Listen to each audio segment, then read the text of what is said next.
ಜೈ ಶ್ರೀರಾಮ್ ಸ್ನೇಹಿತರೆ, ಇವತ್ತು ನಾವು ಬಿಳಿ ಶಿವಾಲಯದಲ್ಲಿರುವಂತಹ ಆಂಜನೇಯ ಸ್ವಾಮಿ ದೇವಸ್ಥಾನಕ್ಕೆ ಬಂದಿದ್ದೇವೆ. ಇದರ ವಿಶೇಷತೆ ಏನಂತಂದರೆ, ಈ ದೇವಸ್ಥಾನವು ವಾರದಲ್ಲಿ ಒಂದೇ ಸಲ, ಅದುವೇ ಶನಿವಾರದಿಂದೇ ತೆಗೆದಿರುತ್ತೇವೆ. ಅಂದರೆ ತುಂಬ ವಿಶೇಷವಾದಂತಹ ದೇವಸ್ಥಾನ ಮತ್ತು ಏಕಶಿಲೆಯಲ್ಲಿರುವಂತಹ ದೇವಸ್ಥಾನ.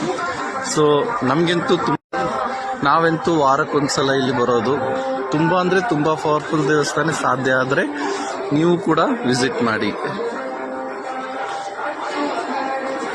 ನಿಮಗೆ ಆದಷ್ಟು ಕವರ್ ಮಾಡ್ತಾ ಇದ್ದೀನಿ. ಪ್ರತಿ ವಾರವೂ ಇದೇ ಥರ ತುಂಬ ರಶ್ ಇರುತ್ತೆ. ಮತ್ತು ದರ್ಶನ ಆದಮೇಲೆ ವಿಶೇಷವಾದಂಥದ್ದು ಏನಂತಂದರೆ ಪ್ರಸಾದವಿರುತ್ತದೆ.